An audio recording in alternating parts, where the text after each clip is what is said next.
आज के इस सभा के अध्यक्ष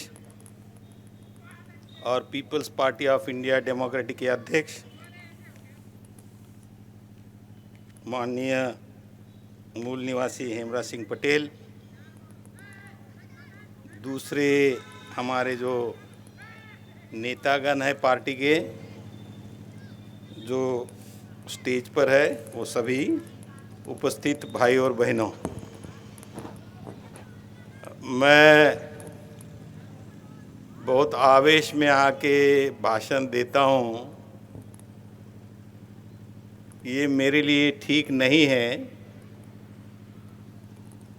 ऐसा मुझे हमारी ही एक सीनियर कार्यकर्ता डॉक्टर दीपा, उसने मुझे बोला जब मैं जलगांव में स्पीच कर रहा था, तो उसने ये भी कहा कि इसके बाद आप जब भी भाषण करोगे तो मुझे याद करोगे।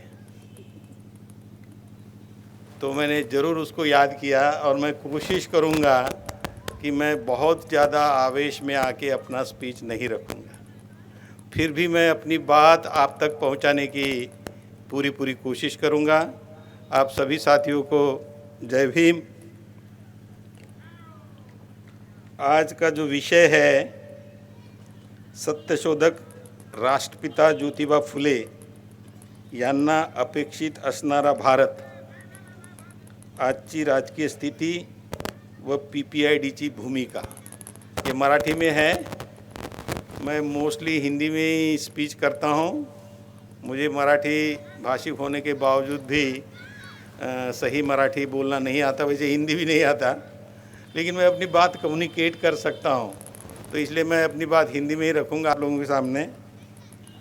ये हमने अवसर पाया है आज की ही तारीख में, राष्ट्रपिता ज्योतिबा फुले ने 150 साल पहले सत्यशोधक समाज की स्थापना किया था। बिल्कुल इंगित करता है ये बात कि फुले साहब का जन्म आप सबको पता है 1827 में हुआ, और उनका जो पब्लिक लाइफ जो हम पढ़ते हैं उससे पता चलता है कि उनका पब्लिक लाइफ जो है 1948 से शुरू हुआ। मतलब उन्होंने बहुत सारे क्रांतिकारी कार्यक्रम हाथ में लिए, स्पेशली स्कूल वगैरह की जो बात है आप सबको पता है।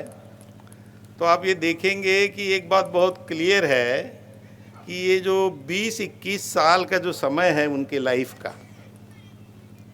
तो एक बात उनकी समझ में आया कि सब कुछ झूठ चल रहा है। उनको सब पता, एक बात पता चल गया कि इस देश में सब झूठ चल रहा है, झूठ पर झूठ, झूठ पर झूठ चल रहा है। अगर ऐसा नहीं होता तो क्या आपको ऐसा लगता है कि सत्यशोधक समाज की स्थापना करने की जरूरत थी? तो ये झूठ को उजागर करना, लोगों के सामने झूठ लाना, और फिर क्या करना, सच्चाई के लिए काम करना, सत्य के आधार पर लोगों को चलने के लिए तैयार करना, ये उनका मकसद था। यहाँ एक ये भी लिखा कि उनको अपेक्षित भारत कैसा था। तो जिन भी लोगों ने फुले साहब को पढ़ा होगा, तो उन्होंने जो एक फैमिली की एक कंसेप्ट, कल्पना की है, एक कुटुंब, मराठी में उसको कुटुंब कहते हैं, हिंदी में भी कुटुंब कहते हैं, परिवार, एक परिवार कैसे होना चाहिए। तो वो ये कहते हैं कि एक परिवार ऐसा होना चाहिए जिस परिवार में एक ख्रिस्ती धर्म को मानने वाला हो, उस परिवार में एक बुद्ध धर्म को मानने वाला हो, उस परिवार में एक जो है सिख हो, एक जैन हो, एक मुस्लिम हो। क्या मतलब है? इसका क्या मतलब है? इसका मतलब ये है कि भिन्न भिन्न धर्म के लोग एक परिवार में रहने का मतलब है परिवार धर्म निरपेक्ष आपस में व्यवहार करने वाले लोग। वो धर्म के आधार पर एक दूसरे के साथ व्यवहार उन्होंने नहीं करना चाहिए। तो फिर व्यवहार कैसे करना चाहिए? एक परिवार के व्यक्ति ने परिवार के दूसरे व्यक्ति के साथ कैसे व्यवहार करना चाहिए? एक व्यक्ति ने दूसरे व्यक्ति के साथ एक व्यक्ति जैसा ही व्यवहार करना चाहिए, धर्म के आधार पर नहीं करना चाहिए। अच्छा, दूसरे व्यक्ति के साथ आइडियल व्यवहार क्या होगा? आइडियल का क्या मतलब हुआ? आदर्श व्यवहार क्या होगा? एक परिवार के एक व्यक्ति का दूसरे व्यक्ति के साथ आदर्श व्यवहार क्या होगा?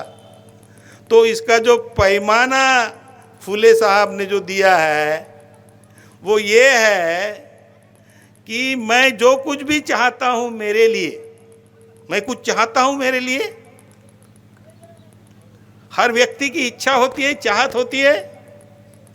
तो जो मैं मेरे लिए चाहता हूं वही चीज मैंने दूसरों के लिए भी, वो परिवार का व्यक्ति हो या परिवार के बाहर का व्यक्ति हो, उसके लिए भी मेरी चाहत वही होनी चाहिए जो चाहत मेरे लिए है।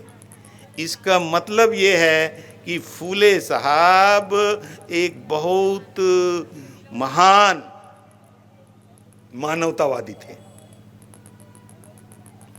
और ऐसा समाज उनके समय में, जैसा वो समाज चाहते थे वैसा समाज उनके समय में नहीं था। तो कैसे समाज था? जाति के आधार पर एक दूसरे के साथ व्यवहार कर रहा था समाज। जो बाबा साहब ने अपने ग्रंथों में जो ग्रेडेड डिग्रेडेशन की बात कही है वैसा व्यवहार करता था। फिर धर्म के आधार के ऊपर एक दूसरे के साथ घृणा करता था। समाज के सिर्फ कुछ लोगों को ही पढ़ने की व्यवस्था थी, दूसरे लोगों को पढ़ने की व्यवस्था नहीं थी। मतलब एक अलग किस्म का समाज था। वो समाज सही नहीं है, ये उनकी मान्यता थी। और इसलिए फूले साहब ने सत्य शोधक समाज, मतलब सही समाज, सत्य क्या है और सबसे कठिन काम क्या है? सबसे अगर कठिन कोई काम होगा तो सत्य का शोध करना बहुत ही कठिन काम है। आज हम लोगों को जो भी दिखाई देता है, हम लोगों को जो यहाँ हम बैठे हैं ना, हमको भी कुछ सत्य चीजें लगती है, लेकिन क्या वो पूर्ण रूप से सत्य है? हमारी समझ के अनुसार वो सत्य है। और क्या हम जितने भी लोग यहाँ बैठे हुए हैं, क्या उनकी समझ एक जैसी है? बताइए। यहाँ हम जितने भी लोग बैठे हैं, क्या उनकी समझ एक जैसी है या नहीं है? हमारी सबकी समझ एक जैसी, लेकिन कोई मुद्दा हमारे सामने रखा गया तो उस मुद्दों पर हमारे अपने निश्चित विचार है। जो भी मुद्दा हमारे सामने रखा गया उस मुद्दे पर हमारे कुछ निश्चित विचार है।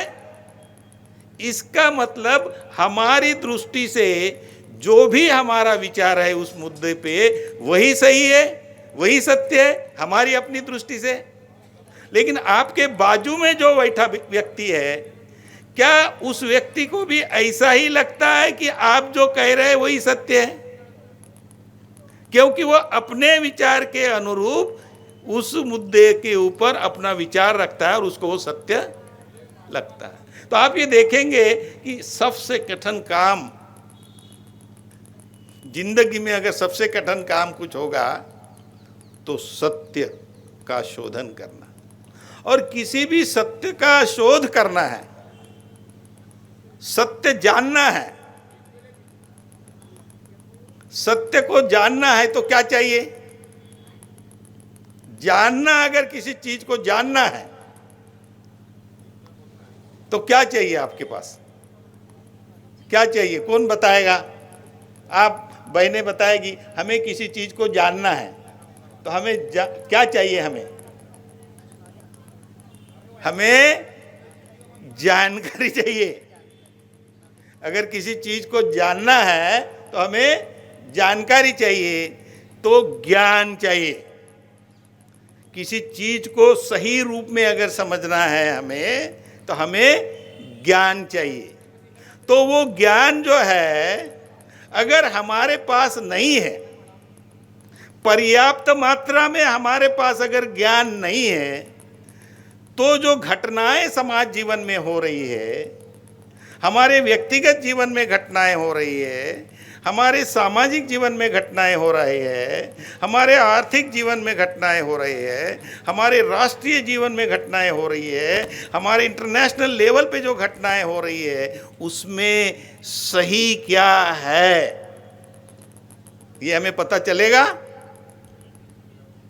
और अगर हमें सही चीज का पता नहीं चला, वो ज्ञान की अभाव से हमें पता नहीं चला, और किसी एक चीज को ज्ञान के अभाव से हमने सत्य मान लिया जो सत्य नहीं है, लेकिन उसको हमने सत्य मान लिया ज्ञान के अभाव से, तो क्या होगा? उसी को सत्य मान के हम उस दिशा में निर्णय बना के पहल करेंगे। और जब हम उस दिशा में पहल करेंगे और हमें पता है कि ज्ञान के अभाव से वो सत्य, तो हम कहां जाएंगे? कहां जाके गिरेंगे? गर्त में जाके गिर जाएंगे हम।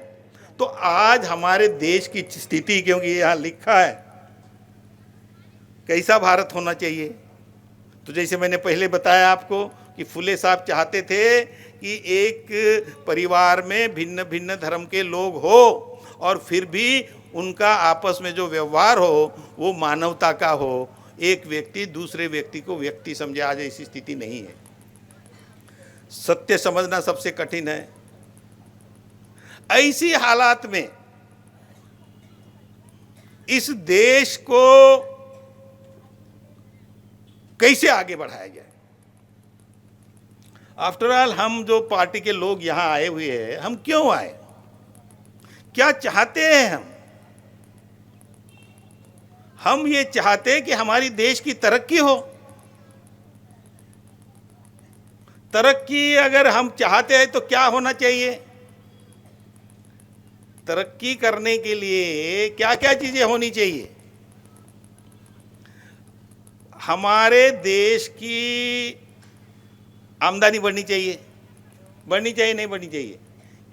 किसी परिवार की तरक्की होनी चाहिए। अगर हम ऐसा कहते हैं, किसी परिवार की तरक्की होनी चाहिए, ऐसा जब हम कहते हैं, तो उस परिवार में आमदनी बढ़नी चाहिए, ताकि उस परिवार के हर व्यक्ति को उसकी जो ज़रूरतें हैं वो ज़रूरतें फुल भी उसको एजुकेशन प्रॉपर मिले, उसको हेल्थ मिले, उसको नौकरी मिले, उसके घर में इतना पैसा आए कि फिर उस घर में खुशहाली हो। एक तो ये है आर्थिक दृष्टि से देखा जाए तो। फिर अगर उस घर में बहुत सारा पैसा है, क्योंकि आज ऐसी कई फैमिली है कि उनके घर में बहुत पैसा है, लेकिन वो आप ये देखेंगे कि आपस में तनाव है, लड़ाई झगड़े हैं आपस में। तो सिर्फ पैसा ही घर में आने से खुशहाली नहीं होती, आपस में तनाव नहीं रहना चाहिए। तो आपस में तनाव की जो स्थिति पैदा होती है, ये तनाव कहाँ है? कहाँ होता है तनाव? तनाव कहाँ होता है? ये दिमागी स्थिति है। तनाव जो है ये दिमागी स्थिति है। कन्फ्लिक्ट होता है माइंड में। मतलब आपकी अपेक्षाएं विस अवेलेबिलिटी। आपको जो अवेलेबिलिटी नहीं है और आपकी अपेक्षाएं बहुत है, तो परेशानियां होती है। जैसे एग्जाम्पल के तौर पर अगर मैंने आपको बताया कि एक माँ जो है एक पेरेंट्स जो है वो अपने बच्चे के पढ़ाई के ऊपर खर्चा करते हैं और वो चाहते हैं कि उनका बच्चा जो है 95 से 97% मार्क मिलाए। कौन सा पेरेंट नहीं चाहता? लेकिन वो अगर 70% मार्क ले आता है, क्या होता है? फैमिली में क्या होता है? तनाव पैदा होता है। पैसा है, पैसा नहीं होने से भी तरक्की नहीं होती, लेकिन पैसा होने के बावजूद भी तनाव है। तो इसलिए माइंड, इसलिए दिमाग जो है इसको बैलेंस्ड होना चाहिए। और दिमाग को बैलेंस करने की जो बात है, इसके लिए सबसे पहले इंपॉर्टेंट चीज बुद्धिज्म में अगर कुछ लिखी है तो वो है सम्यक दिट्ठी। आपका दृष्टिकोण जो है वो सम्यक होना चाहिए। आपको वो अंग्रेजी में उसको कहा है see the things as they are, मतलब वस्तुओं को जैसा है वैसे ही देखो। विचारों को भी, सिर्फ वस्तुओं को ही नहीं, तो विचारों को भी जैसा वो विचार है वैसा ही देखो। जैसे मैं अभी एक विचार प्रकट कर रहा हूं, तो मेरे विचार को मैंने जिस भावना से प्रकट किया, मेरे विचार को आपने जैसे के वैसे ही समझना चाहिए। पर आप ऐसा नहीं समझ सकते, क्योंकि मैंने अपने समझ के अनुसार मेरा विचार प्रकट किया और आपने मेरा विचार मेरे समझ के अनुसार पाया या आपकी समझ के अनुसार पाया? बताइए, आपकी। और अगर आपकी विचार करने की क्षमता और मेरी विचार करने की क्षमता एक जैसी नहीं है, जो हर एक व्यक्ति की नहीं होती, तो इसलिए मैं आपको अलग दिखता हूं, मेरा विचार आपको अलग दिखता है और हर एक को अलग अलग दिखता है। तो इसलिए सम्यक दृष्टि चाहिए, सर्वांगीण ज्ञान चाहिए, विचारों को सारी दृष्टि से समझना चाहिए। एक ये इशू है। तो सबसे कठिन काम क्या है? सबसे कठिन काम क्या है? सत्य का शोध करना। और सब कुछ असत्य चल रहा था, सब कुछ गलत चल रहा था, इसलिए फुले साहब ने इसको अपना एजेंडा बनाया और फिर उन्होंने सत्यशोधक समाज बनाया और जो जो भी गलत हो रहा है उसके खिलाफ में उन्होंने काम किया।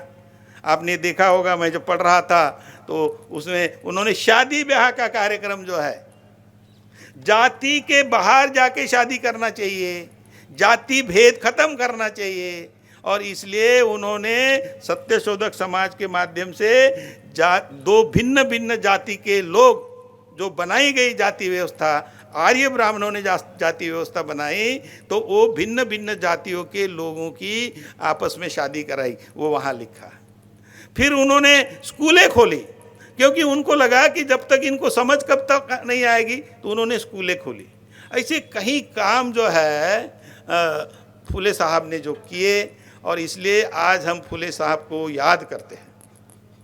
और वो ऐसा समाज और ऐसा देश चाहते थे जिसमें समानता हो, सब एक दूसरे को बराबर समझे, भाईचारा से रहे लोग, सबकी शिक्षा हो, सबकी उन्नति हो। ये सब चीज़ें जो है फुले साहब चाहते थे। अब फुले साहब ये जो चाहते थे, तो आप ये देखेंगे कि यहाँ हमने लिखा है कि कैसा भारत चाहते थे वो। भारत था ही नहीं, ब्रिटिश इंडिया था, लेकिन बहुत सारे आज जिसको हम भारत समझते हैं वो भारत नहीं था, ब्रिटिश इंडिया था। और वो फुले साहब ब्रिटिश इंडिया में रहते थे। तो उन लोगों से, वो सरकारों से ये अपेक्षा करते थे कि ये सब चीज़ें जो है बराबरी का व्यवहार होना चाहिए, सबकी पढ़ाई होनी चाहिए, जाति भेद नहीं होना चाहिए, धर्म भेद नहीं होना चाहिए, धर्म के आधार के ऊपर एक दूसरे के साथ रिलेशंस नहीं बनने चाहिए, जाति के आधार पर एक दूसरे के साथ रिलेशनशिप नहीं होनी चाहिए, एक व्यक्ति के दूसरे व्यक्ति के साथ व्यक्ति करके रिलेशंस होना चाहिए। तो ये सब चीज़ें फुले साहब इस ढंग का चाहते थे। अब आगे कि आज की परिस्थिति क्या है, मैं और 15-20 मिनट बोल सकता हूँ।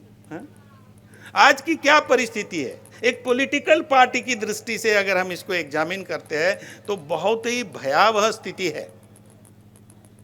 आप ये देखेंगे कि मेरा ख्याल है 30 लाख करोड़ से भी ज़्यादा अभी बजट कितना रखा है इस साल का? 40, मतलब 40 लाख करोड़ का बजट रखा है। 40 लाख करोड़ का बजट रखा है। और बजट काय के लिए रखा जाता है?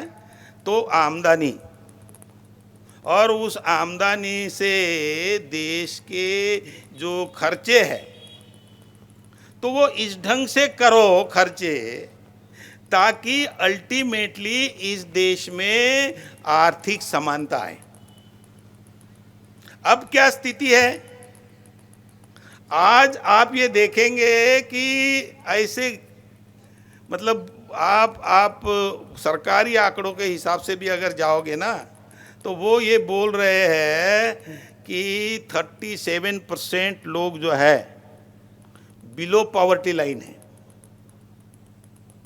मतलब आप 40 लाख करोड़ का बजट रख रहे और उसमें 37%, मतलब आप समझ लीजिए कि नियर अबाउट 50 करोड़ से ऊपर लोग जो है गरीबी रेखा के नीचे है। मतलब 2 समय की रोटी नहीं मिल रही।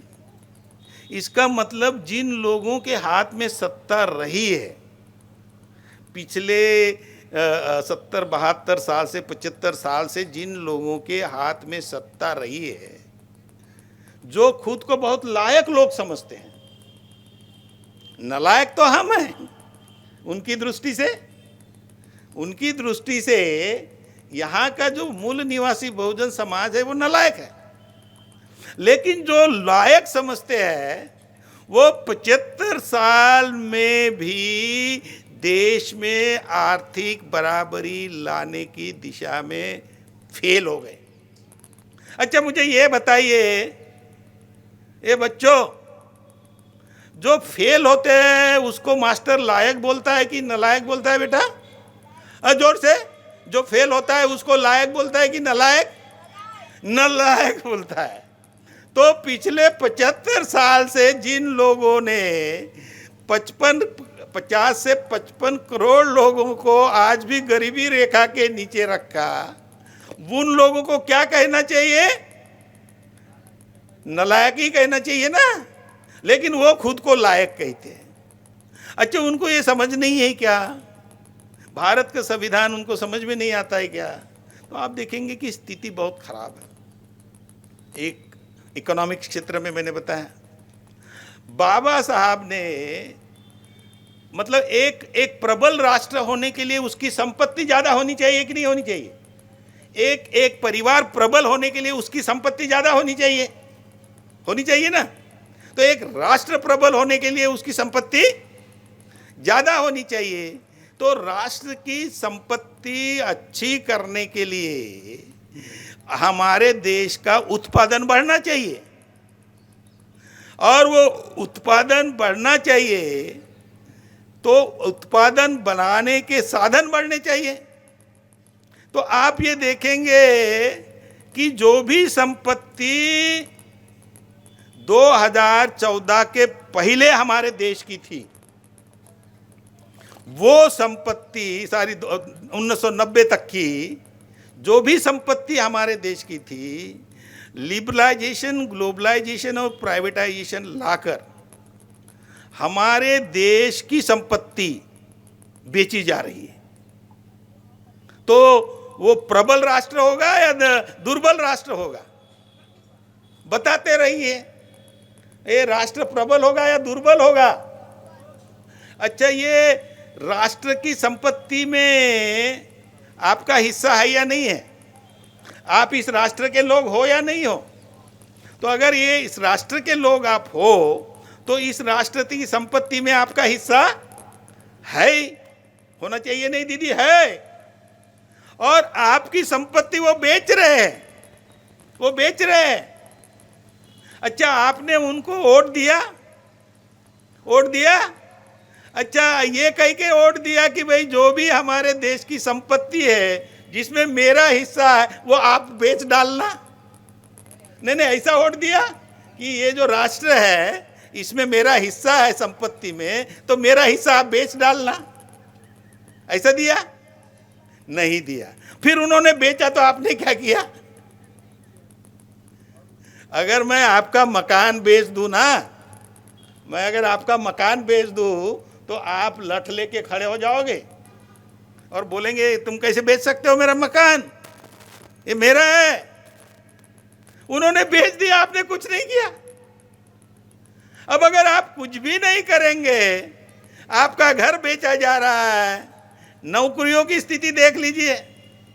बाबा साहब ने पब्लिक सेक्टर क्रिएट किया ताकि हमारे बाल बच्चों को नौकरियां मिले और मतलब इक्वालिटी का जो प्रिंसिपल है वो लागू हो। तो उन्होंने वो पब्लिक सेक्टर को वो बेच दिया। मतलब 300 350 जो पब्लिक सेक्टर थे, जो पब्लिक सेक्टर मतलब जनता की प्रॉपर्टी से जो बने हुए हैं, जिसमें भारत सरकार के 51% से ज़्यादा शेयर है, वो बेच रहे हैं। वो मेरा ख्याल उल्लेख भी हुआ, अडानी अंबानी को भेजा जा रहा है। तो हम इसमें कुछ नहीं कर रहे, ये चीज़ आपने समझना चाहिए। अभी ये कोरोना पीरियड में आपने देखा होगा, मतलब टीवी पे वगैरह वो लोग मतलब रास्ते में चल रहे हैं। एक बेटी मैंने देख रहा है, बिहार साइड की एक बेटी थी, मुजफ्फरनगर वगैरह कहीं की थी, वो अपने पिताजी की लाश थी या कुछ साथ में, वो अपनी साइकिल पे लेके जा रही है।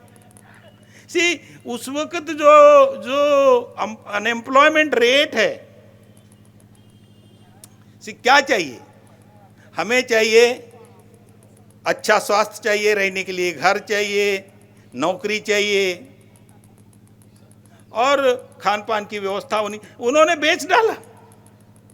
उस वक्त अनएम्प्लॉयमेंट रेट जो है वो 23% हुआ था। मतलब मार्केट में जो लोग नौकरियां मांग रहे, नौकरियां मतलब सरकारी नौकरियां नहीं, काम मांग रहे, जब वो काम मांग रहे हैं तो जब 100 लोग काम मांग रहे हैं तो उसमें से 23 लोगों को काम नहीं मिल रहा है। अब क्या होगा अगर 23 लोगों को, रायपुरे जी, 23 लोगों को काम नहीं मिल रहा है 100 में से, और शाम को घर में जाएगा, घर से निकलेगा, कुछ कल की कोई होगी रोटी तो वो बीबी ने दी होगी कि ये रोटी लो और काम लेने के लिए जाओ। वो रोटी लेके गया मार्केट में काम के लिए, तो उसको काम नहीं मिला, तो फिर शाम की रोटी कहाँ से मिलेगी? क्या हो रहा है? मतलब 23 लोग, 100 में से 23 लोगों को काम नहीं मिला, वो घर में वापस गए, घर में बच्चे हैं, बीबी है और टिफिन की व्यवस्था नहीं है, खाने की व्यवस्था नहीं है। अच्छा, जिनको खाना नहीं मिलेगा क्या होगा? खाना नहीं मिलेगा तो क्या होगा? खाना नहीं मिलेगा, खाना से एनर्जी मिलती है और एनर्जी से काम कर सकता है आदमी। जिसको एनर्जी नहीं मिलेगी, जैसे अभी मैं बोल रहा हूं तो एनर्जी है, मैं बोलने लायक नहीं रहूंगा, मर जाऊंगा। तो ऐसे 23% लोग जो है उस वक्त, और आज की तारीख में 10% लोग हमारे देश में ऐसे हैं जो मार्केट में काम मांगने जा रहे हैं और उनको काम नहीं मिल रहा है। ये स्थिति है। लड़ाई झगड़े तो है ही, भारत के संविधान का सत्यानाश करने का कार्यक्रम वो अलग है ही। और आर्थिक स्थिति के ऊपर अगर मैं बोलूं तो आज हमारे देश की जो जीडीपी है 250 लाख करोड़ की जीडीपी है और उसमें 90% जो है हमारे ऊपर कर्जा है। मतलब 200 लाख करोड़ हमारे ऊपर कर्जा है। आपके ऊपर है, आपके ऊपर है। रायपुर जी, आपने किसी बैंक से कर्जा लिया है क्या? लिया है? किसने नहीं लिया कर्जा अभी तक बताइए, हाथ ऊपर करो जिन्होंने कर्जा नहीं लिया। लिया है? नहीं लिया, नहीं लिया वाला आपने नहीं लिया, लेकिन आपके नाम से कर्जा है दीदी, और आपके नाम से कर्जा लिया है। आपको बताएगा, मतलब कर्जा देते वक्त वो तारन मारन बोलते हैं ना कुछ, सिक्योरिटी मनी है, तो आपको वहां एज ए सिक्योरिटी रखा है कि अगर हम नहीं दिए तो ये हमारे देश के लोग देंगे। आपके नाम से कर्जा लिया है और इतना ज्यादा कर्जा, ये है आर्थिक स्थिति। अब आओ संविधान के ऊपर। संविधान में जो liberty, equality, fraternity and justice की जो बात की है, मेरा कमिश्नर मुस्लिम थे, मैं उनको ईद के दिन उनको विश करने गया और मैंने ये कहा कि सर, मैं, उनको पता था मैं शेड्यूल कास्ट का हूं, और मैंने कहा कि मैं खुल के ब्राह्मणिज्म के खिलाफ में बोल रहा हूं। जो गैर बराबरी की विचारधारा है इस देश में, उसके खिलाफ में मैं खुल के बोल रहा हूं। क्या सर आप बोल सकते हैं? आपके साथ, मुस्लिम भाइयों के साथ इस देश में जो हो रहा है, आप उनके खिलाफ में बोल सकते हैं जो लोग कर रहे हैं? बोले बोरकर मैं ऐसा नहीं कर सकता, मैं जैसे ऐसे बोलूंगा तो मुझे पाकिस्तान दिखाया जाएगा। मतलब ये जो है भारत के संविधान में जो लिबर्टी का प्रिंसिपल है, वो इस देश का हर व्यक्ति, जो उसकी स्वतंत्रता है, जुबान की freedom of speech and expression, वो एंजॉय नहीं कर रहा है। इस देश में कैबिनेट है, वो कैबिनेट का काम है कि कानून बनाने के पहले बिल पेश करना। तो कैसे कानून बनाने का लिए जो कैबिनेट में चर्चा होनी चाहिए, कैबिनेट की नोट बननी चाहिए, होता नहीं। 2 ही आदमी काम कर रहे हैं और बाकी यस मैन। यही तो हमारे साथी में कहा कि ये हो क्या रहा है इस देश में। इस देश में संविधान को डिस्ट्रॉय किया जा रहा है, जिसकी वजह से आपको अधिकार मिले, वो अधिकार डिस्ट्रॉय किए जा रहे हैं और आप उसके खिलाफ में बोल नहीं रहे।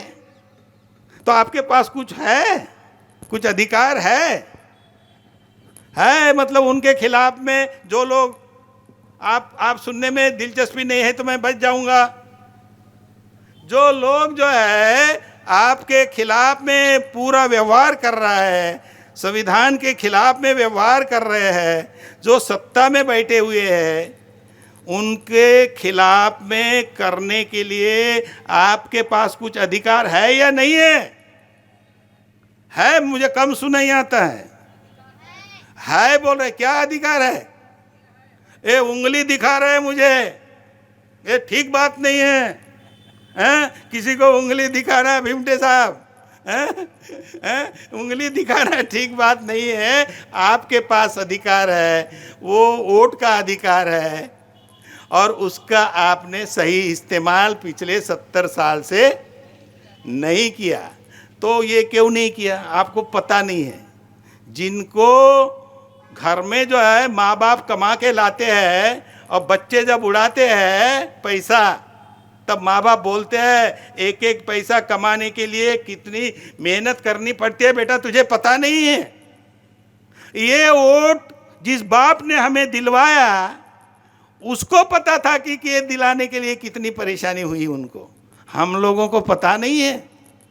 1930 में बाबा साहब ने राउंड टेबल कॉन्फ्रेंस में, फर्स्ट राउंड टेबल कॉन्फ्रेंस में ब्रिटिशों के घर में जाके उनको कहा, जबकि कांग्रेस वाले होम रूल मांग रहे थे, तो बाबा साहब ने ये कहा कोई होम रूल नहीं होगा। होम रूल मतलब ब्राह्मणों का रूल। तो बोला नहीं, कोई होम रूल नहीं होगा। जब तक इस देश में एडल्ट फ्रेंचाइज नहीं होता तब तक कोई पावर ट्रांसफर नहीं होना चाहिए। 1930 में कहा, और जब बाबा साहब को संविधान लिखने का मौका मिला तो आर्टिकल 326 में यह अधिकार दिया। क्या आपने उसका सही इस्तेमाल किया? नहीं किया ना, तभी तो परेशानियां हैं। क्या आगे भी ऐसा ही करते रहोगे? अगर ऐसा ही करते रहोगे तो फिर कोई नहीं आएगा, अभी डॉक्टर अंबेडकर नहीं आने वाले। तो इसका इस्तेमाल आपको कैसे करना चाहिए? एक ने मुझे टेलीफोन करके पूछा, बोला सर ये फंडामेंटल राइट में नहीं है, ये राइट टू वोट फंडामेंटल नहीं है। कल मोदी एक ऑर्डर निकाल देगा और कल से तुम्हारा जो है वोट देने का अधिकार खत्म। वो आर्टिकल 12 से लेके 35 तक है, उसमें नहीं लिखा है, ये आर्टिकल 326 में लिखा है। एक कार्यकर्ता हरियाणा का, उसने मुझे टेलीफोन करके पूछा कि सर ये ऐसा होगा तो क्या होगा? मैंने बोला भाई आर्टिकल 19 जो है freedom of speech and expression, वो तो फंडामेंटल राइट है ना। तो आप जो उंगली दिखाते हो तो आप क्या देते हो? अपना freedom of speech and expression, क्या एक्सप्रेस करते हो? आपका ओपिनियन ही तो एक्सप्रेस करते हो। तो वो आपको आर्टिकल 19 के तहत है और इसलिए फंडामेंटल राइट का उल्लंघन है और आप उसको लड़ सकते हैं। एक पॉलिटिकल पार्टी की हैसियत में ये जो स्थिति है, इस स्थिति को ठीक करने के लिए ये एकमात्र अधिकार है हमारे पास, जिसका हमने सही इस्तेमाल करना चाहिए, जो हम नहीं कर रहे। तो ये कैसे होगा? ये मेरे बोलने से हो जाएगा? आपको हर एक को, इतना कार्यक्रम लगाने से भी नहीं होगा ये। आपको हर व्यक्ति को आपके इर्द गिर्द 5 घर मांगो। बुद्धा ने कितने घर मांगने के लिए कहा था? कितने? हाँ, तो मैं भी आपसे यही रिक्वेस्ट करता हूं कि आप 5 घर मांगो। 5 घर जाओ और उनको कहो कि ये जो तुमको दिया है बाबा साहब ने, इसका सही इस्तेमाल करोगे तो तुम्हारा कल्याण होगा। और अगर आप इसका सही इस्तेमाल नहीं करोगे तो अगर आप में से हर व्यक्ति 5 घर मांगना शुरू किया और जिसको बताया उसको भी बोला कि तुम भी 5 घर मांगो, तो पूरा भारत नहीं, पूरा संसार व्यापक होता है। क्योंकि मैंने पढ़ा है, एक 6 लोगों के चक्कर में एक आदमी के बाजू में 6 लोग रहे और फिर वो 6 लोगों के बाजू में और 6 लोग रहे, तो पूरा संसार व्याप्त होता है। तो भारत छोटी चीज़ है। अगर आप ये 5 घर मांगने का कार्यक्रम करोगे, समाज को समझाओगे, तभी ये होगा। ये हम नहीं कर रहे, न अपना काम कर रहे, न समाज को करने के लिए बोल रहे, इसलिए हमारी समस्या है। और ये जो पॉलिटिकल पार्टी है ये इसके लिए है। बाबा साहब ने कहा है 1955 में कहा है, I have virtually made you the rulers of this country. मैंने आपको इस देश के हुक्मरान बना दिया। लेकिन कैसे? जैसे अभी वर्चुअल मीटिंग होती है ना, वही से। इसको अगर रियलिटी में कन्वर्ट करना है तो इस देश के शेड्यूल कास्ट और ओबीसी के लोग अगर इकट्ठा आ जाते हैं तो उनको इस देश के हुक्मरान बनने से कोई नहीं रोक सकता। ये बाबा साहब ने कहा है। आप ये करोगे? आप नहीं करोगे कुछ नहीं मिलने वाला, करोगे तो मिलना। It is that much scientific. एक आखिरी एग्जाम्पल दे के मैं अपनी बात खत्म करने वाला हूं। एक आदमी इलाहाबाद से वाराणसी जाने के लिए निकला, मोटरसाइकिल से। यंग लड़का, ये मेश्राम जैसे, मोटरसाइकिल पे निकला इलाहाबाद से वाराणसी जाने के लिए। जाते जाते 2 रास्ते आए, वहां एक बुजुर्ग बैठा था। इस लड़के को पता नहीं था वाराणसी जाने वाला कौन सा रास्ता है 2 में से। तो बुजुर्ग से पूछा कि ये वाराणसी जाने वाला रास्ता कौन सा है? तो उसने बोला ये दोनों रास्ते वाराणसी जाते हैं, ये छोटा है, इससे जल्दी पहुंच सकते हैं, लेकिन पहुंचोगे या नहीं पहुंचोगे नहीं बता सकता। ये रास्ता लंबा है, इस रास्ते से जाओगे तो आप निश्चित पहुंच जाओगे। लेकिन लड़का यंग, मोटरसाइकिल हाथ में, और आजकल के लड़के मोटरसाइकिल कौन से स्पीड से चलाते आपको पता ही है। वो छोटे वाले रास्ते से गया। जब छोटे वाले रास्ते से गया, घर वालों ने टेलीफोन किया वाराणसी में, बच्चा पहुंचा कि नहीं पहुंचा? तो उसने बोला नहीं पहुंचा। दूसरे दिन पता चला कि उसका मर्डर हो गया। वो बुजुर्ग ने बताया था कि उससे जाओगे तो मैं बता नहीं सकता, और इस रास्ते से जाओगे तो आप जब जरूर पहुंच जाओगे। तो अब मुझे आप लोग बताइए, इसके लिए वो लड़का जिम्मेवार है या बुजुर्ग? अरे वाह, ये लड़के को समझ में आया है? लड़का जिम्मेवार है। तो इसलिए बुद्धा ने, बाबा साहब ने, फुले साहब ने, पेरियार साहब ने और जितने भी हमारे पुरखे थे, उन्होंने हमें सही रास्ता बताया, लेकिन हम उस रास्ते से नहीं गए। तो जैसे वो गलत रास्ते से लड़का गया और उसका मर्डर हुआ, तो आजकल जो हमारा मर्डर हो रहा है, इसके लिए बाबा साहब जिम्मेवार है क्या? फुले साहब जिम्मेवार है क्या? बुद्धा जिम्मेवार है क्या? तो कौन जिम्मेवार है? हाँ, तो जिम्मेवारी अपनी समझो और सही रास्ते से चलने का काम करो, तो आपका सबका कल्याण होगा। और उसके लिए इस पार्टी को ज़्यादा से ज़्यादा वोट पाकर सत्ता में भेजो, तो तुम्हारा सबका कल्याण हो जाएगा। इतनी बात कह के अपनी बात समाप्त करता हूँ। जय भीम, जय मूल्यवासी जी सभी।